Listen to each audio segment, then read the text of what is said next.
நம்ம குழந்தைங்க டிவி பார்த்துட்டு தான் சாப்பிட்றாங்க, ஃபோன் பார்த்துட்டு தான் சாப்பிட்றாங்க. ஆரம்பத்தில மனசு கஷ்டமா தான் இருந்ததுங்க. ஆனா போக போக பழகிருச்சு. அது என் வேலைய ஈஸியாக்கிடுச்சு. அத டேக் இட் ஃபார் கிராண்டடா நீங்க எடுத்துக்கிறீங்களா?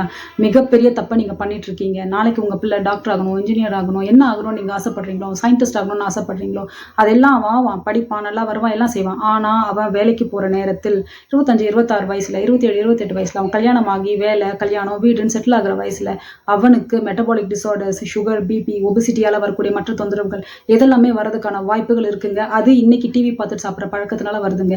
எப்படி மேடம் எங்கேயோ மொட்டை தலைக்கும் முழங்காலுக்கும் முடிச்சு போடுறீங்க அப்படின்னு தோணுதா? நிஜம்தாங்க. என்ன விஷயம் அப்படின்னா, நம்ம சாப்பிட்றப்போ பிள்ளைங்க சாப்பிட்றாங்க இல்லையா? டிவி பார்த்துட்டு, ஃபோன் பார்த்துட்டே சாப்பிட்றப்போ அந்த இடத்துல 2 சென்டர்ஸ் ஒர்க் பண்ணும். பொதுவாவே நம்ம சாப்பிட்றப்போ ஃபீடிங் சென்டர் ஒண்ணு, அடுத்து பார்த்தீங்கன்னா சரியேட்டி சென்டர். ஃபீடிங் சென்டர் பசிச்சா நமக்கு பசிக்குதுன்ற உணர்வை சொல்றது. சரியேட்டி சென்டர் போதும் அப்படின்ற நிறைவை நமக்கு தெரியப்படுத்துறது.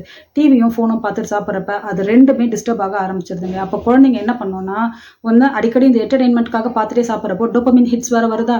இப்போ பிள்ளைங்களுக்கு நம்ம சாப்பிட்றப்பலாம் எதனா பார்த்துட்டே சாப்பிடணும். நம்ம ரெப்பிட்டிஷனா ரெகுலரா இதை பண்றப்ப சப்கான்ஷியஸ் மைண்ட்ல அதுதான் பதிவாகும். நியூரல் பாத்வே அதுதான் ஃபார்ம் ஆகும். அப்போ டிவி எதனா பார்த்தா எதனா சாப்பிட்டுட்டே பார்க்கணும். பிடிச்ச ப்ரோக்ராமை எதனா பிடிச்ச விஷயத்த சாப்பிட்டுட்டே பார்க்கறதுன்னு பழக ஆரம்பிச்சிருவாங்க.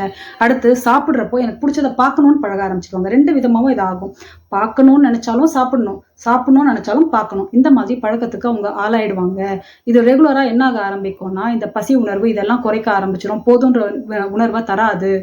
அப்போ பிள்ளைங்களுக்கு இது நாளடைவில் இம்ப்ராப்பர் ஈட்டிங் ஹேபிட்ஸ் ஆகிடும். இமோஷனல் ஈட்டிங் பேட்டர்னை உண்டாக்கிரும். அப்போ அவங்களுக்கு உடம்பு சின்ன வயசுலேயே குண்டா ஆக ஆரம்பிச்சிருவாங்க. இப்போ பொதுவாகவே பிள்ளைங்க விளையாடுறது எல்லாமே குறைஞ்சிருச்சு இல்லைங்களா? அவங்களுக்கும் ஒரு விதமான ஸ்ட்ரெஸ் இருக்குது, படிப்பு அது சம்மந்தமான விஷயங்கள் எல்லாமே. அப்போது இந்த உணவும் அதை சேர்றப்ப குழந்தைங்களுக்கு சின்ன வயசுலேயே சைல்ட்ஹுட் ஒபிசிட்டி வந்துடுதுங்க. இது அவங்களுக்கு ஓவர் த இயர்ஸ் எல்லா வியாதிகளும் கொண்டு வந்து கொடுத்துரும். இதை சரி பண்ணணும்னா முதல்ல நம்ம மாறணும். நம்ம மாறுறதுக்கு ஏற்கனவே எஸ்டாப்ளிஷ் ஆன பேட்டர்னை கிளியர் பண்ணுறதுக்கு ஹோப் பண்ண போகணும். I am sorry, please forgive me, thank you, I love you இதை அப்ளை பண்ணணும். அடுத்து நன்றி உணர்வை வளர்த்துக்கணும். இதெல்லாம் டீட்டெயிலாக குழந்தைங்களுக்கு எப்படி சொல்லி தரது? இதை நம்ம தேவைப்பட்ட பிளிஸ்ஃபுல் மார்னிங் செஷனில் கலந்துக்கிட்டு காலையில் 5 to 6 ரெகுலராக ப்ராக்டிஸ் பண்ணி நம்ம மாறி அந்த மாற்றத்தை குழந்தைங்க கிட்டேயும் நம்ம கொண்டு வரது எப்படின்றத ஒரு டீட்டெயில் வீடியோவாக நான் கொடுத்துருக்கேன். அதுக்கான டீட்டெயில்ஸை டிஸ்கிரிப்ஷனில் கொடுத்துருக்கேன், பாருங்கள்.